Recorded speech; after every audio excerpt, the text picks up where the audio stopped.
तीन गरीब दो अमीर बहू की मुंह दिखाई। कमला अपने 5 बेटों और एक बेटी के साथ रहती थी।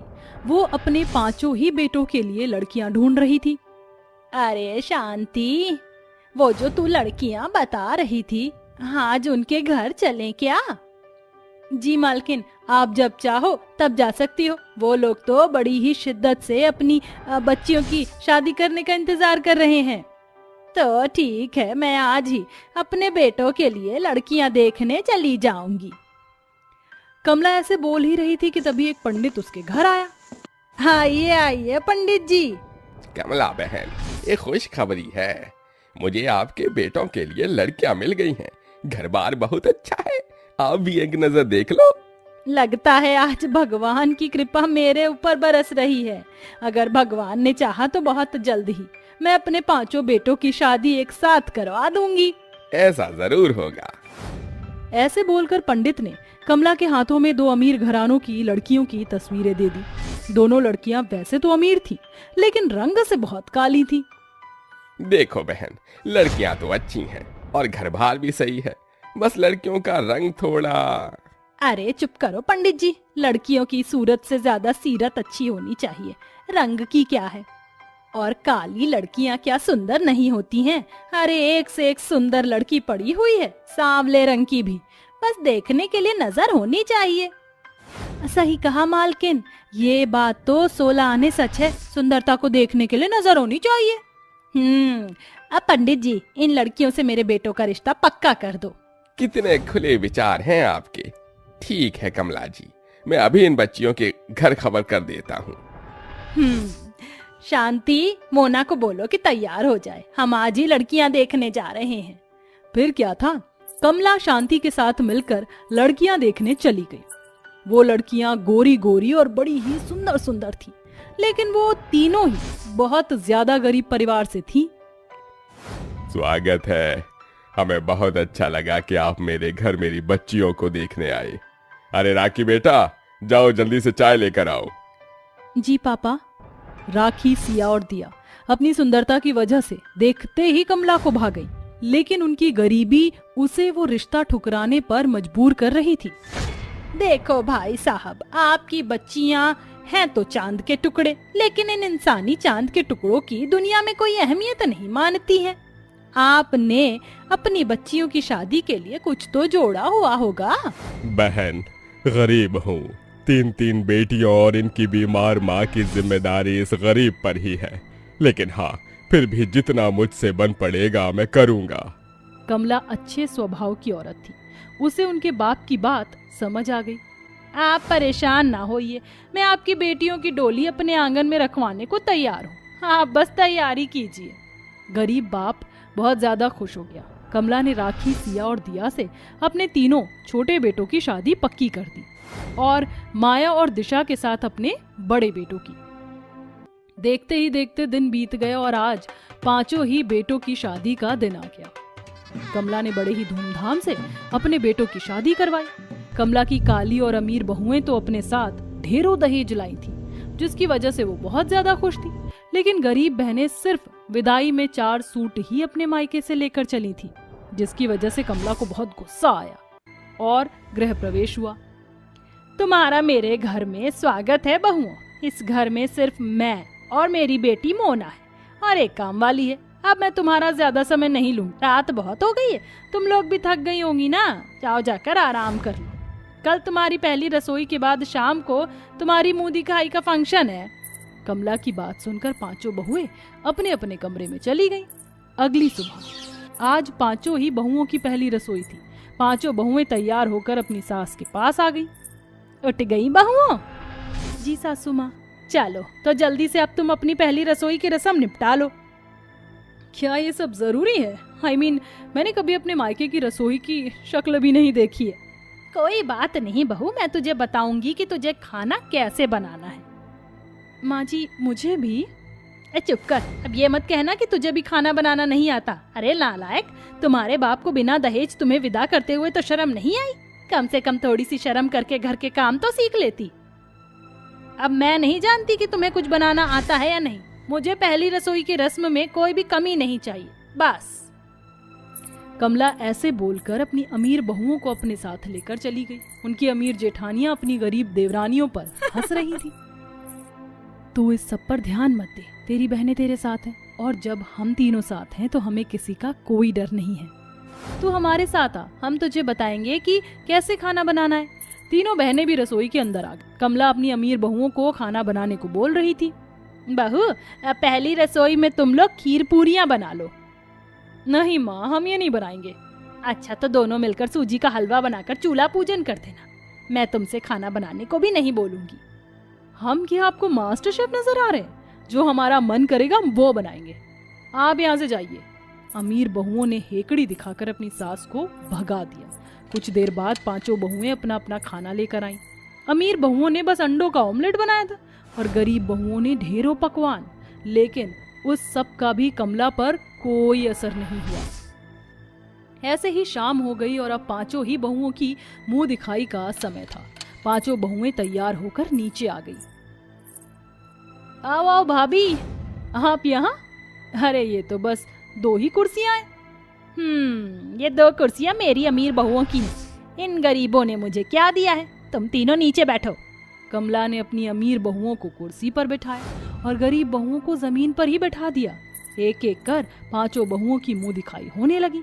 सभी लोगों से जितना बन पड़ा नई बहुओं को दिया और अब कमला की बारी थी। ये लो मेरी बहुओं, तुम्हारे लिए। कमला ने अमीर बहुओं को डायमंड नेकलेस दिए। अब मेरे पास ज्यादा कुछ देने को नहीं है, बचा है तो ये तुम्हारे लिए। और उसने गरीब बहुओं को 500 रुपए में निपटा दिया। सभी को ये थोड़ा अजीब लगा, लेकिन गरीब बहनें कुछ नहीं बोली कि तभी ये डायमंड तो सस्ता वाला है और साथ ही इसका डिजाइन भी बिल्कुल ओल्ड फैशन है। माँ जी माफ करना, आप इसकी जगह हमें कुछ और दे देना। अमीर बहुएं बेशर्मों की तरह मुंह दिखाई के फंक्शन से उठकर चली गई। कमला को ये सब जरा भी अच्छा नहीं लगा। सारे मेहमान बातें बनाने लगे। अरे कमला, ये कैसी बहुएं ढूंढी है तूने? सभी मेहमान ऐसे ही मजाक बनाने लगे कि तभी दिया बोल पड़ी। आप लोगों को ऐसे मेरी सासू माँ का मजाक बनाने का कोई हक नहीं है। अरे तुम्हारी सास ने तो तुम्हें 500 रुपए में ही निपटा दिया, तो तुम इनकी इतनी साइड क्यों ले रही हो? आशीर्वाद तो 1 रुपया देकर भी दिया जा सकता है। हम पैसों के भूखे नहीं हैं और भले ही हमारी सास ने हमें सिर्फ 500 रुपए ही दिए हों, हमें वो भी खुशी से मंजूर है। हमें पैसे का कोई लोभ नहीं है। हमें बस अपने ससुराल में प्यार मिल जाए, वही सबसे बड़ा गहना है। गरीब बहुओं की बातें सुनकर सभी चुप हो गए। कमला को अपनी गरीब बहुओं को खुद का इतना साथ देते देख अपने किए पर बहुत शर्मिंदगी हुई और उन्हें गले से लगाकर वो बोली, मैंने सिर्फ पैसे की, दहेज की वजह से तुमसे भेदभाव किया। मैं अपने किए पर बहुत ज्यादा शर्मिंदा हूँ। मुझे माफ कर दो मेरी बच्चियों। माँ, बड़ों के हाथ सिर्फ आशीर्वाद के लिए हैं, माफी के लिए नहीं। अपनी गरीब बहुओं की अच्छाई देखकर कमला ने उन्हें अपना लिया। अपनी देवरानियों को देखकर दोनों अमीर जेठानियों का भी स्वभाव बदलने लगा और सभी खुशी खुशी रहने लगे। बेटियों की शादी। स्वरा, तुम यहाँ बैठी हुई क्या कर रही हो? वहाँ तुम्हारी बहन रागिनी घर के सारे काम कर रही है और तुम्हें फोन चलाने से फुर्सत ही नहीं है। अरे माँ, मैं स्वरा नहीं रागिनी हूँ। मैंने जस्ट अभी कपड़े छत पर सुखाए हैं और आकर बैठी हूँ। अब क्या मुझे 2 मिनट चैन से सांस भी नहीं लेने दोगी? अरे ये क्या, मुझे लगा स्वरा यहाँ बैठी है, लेकिन समझ ही नहीं आता। तुम दोनों के चेहरे इतने मिलते जुलते जो हैं। स्वरा के पास जाऊं तो रागिनी होती है, रागिनी के पास जाऊं तो स्वरा होती है। अब आपने जुड़वा बेटियां पैदा की हैं तो ये सब तो झेलना ही होगा। कोकिला बड़बड़ाते हुए वहां से चली जाती है। एक तरफ उसे इस बात की खुशी भी होती है तो दूसरी तरफ वह अपनी दोनों बेटियों से बहुत ज्यादा परेशान भी हो चुकी थी, क्योंकि उसकी एक बेटी इतनी ज्यादा शरीफ थी कि वह किसी से कुछ नहीं कहती थी, तो वहीं उसकी दूसरी बेटी बहुत ज्यादा चालाक थी और हमेशा उसको बेवकूफ बना दिया करती थी। इधर कोकिला अपनी बेटी रागिनी को पोछा लगाते हुए देखती है। अरे वाह, तुम तो यहाँ काम कर रही हो। चलो अच्छी बात है, घर के काम करने बहुत जरूरी होते हैं। थोड़ी देर बाद मेरे साथ बाजार से सब्जियां लेने चलना। ठीक है माँ, पहले मैं घर के सारे काम कर लूं, फिर हम एक साथ चलेंगे।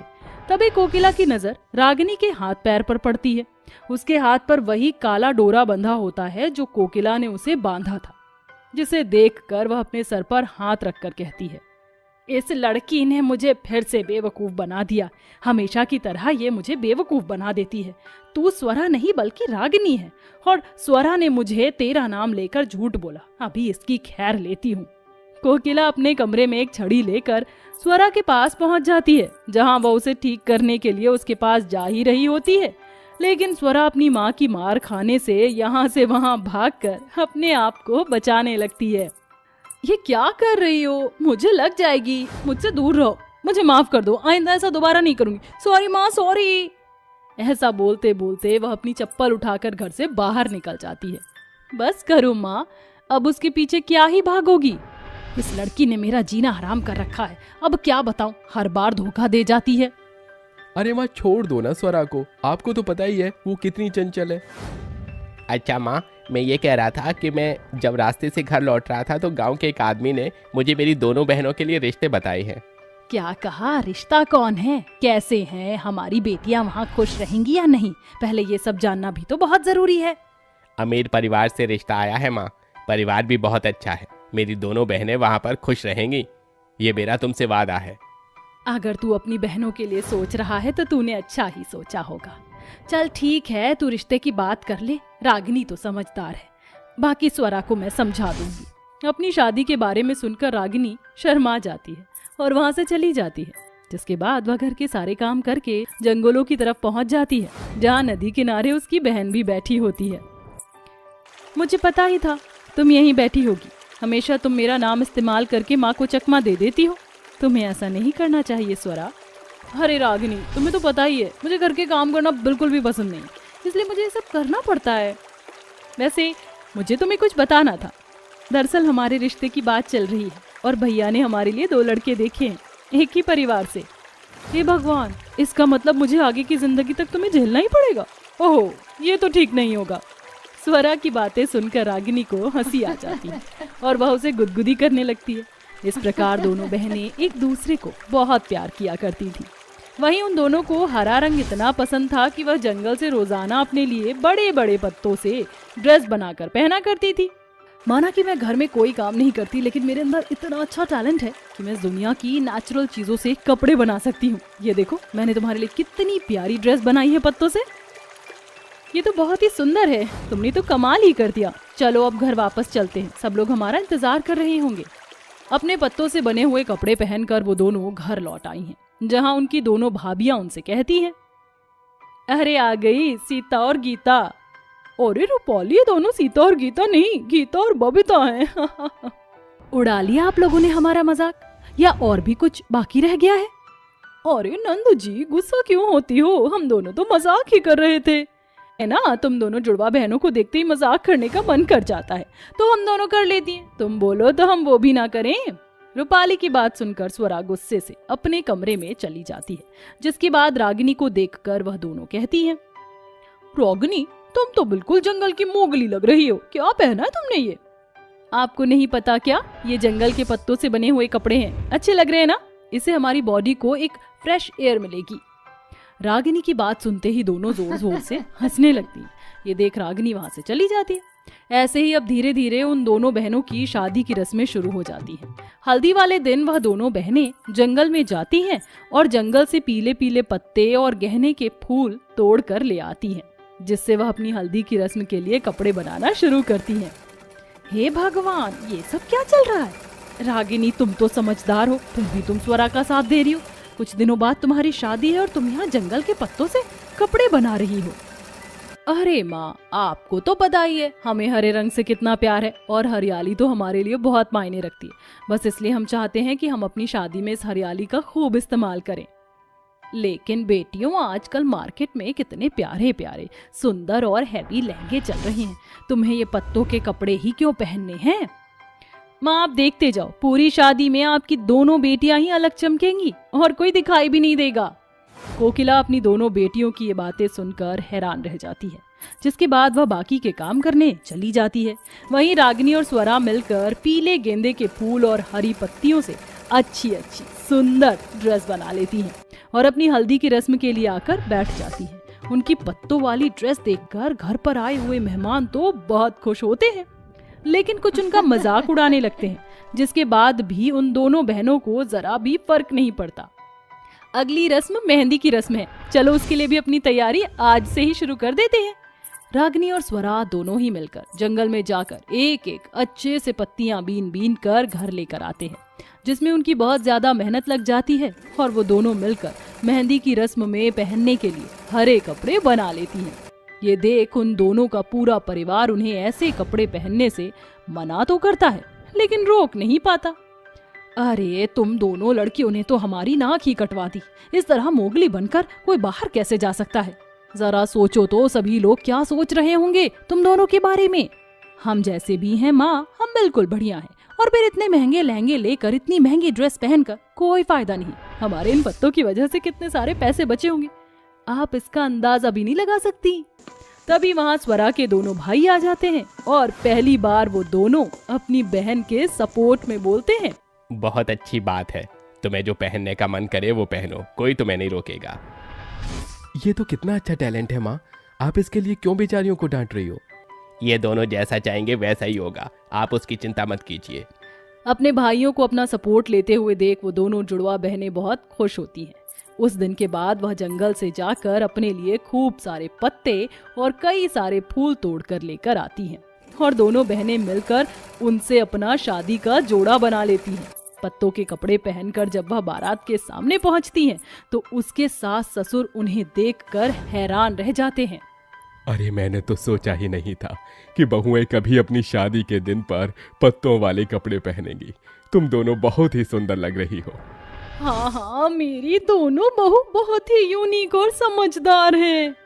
पवन और ललिता दोनों ही अपने बेटों से जुड़वा बहनों की शादी करवाकर उन्हें घर ले आती हैं। शादी के बाद से स्वरा थोड़ी समझदार हो जाती है और रागिनी के साथ अपने ससुराल को मिल बांट कर संभालने लगती है, जिसके चलते अब दोनों बहनें एक ही घर में खुशी खुशी रहने लगती हैं।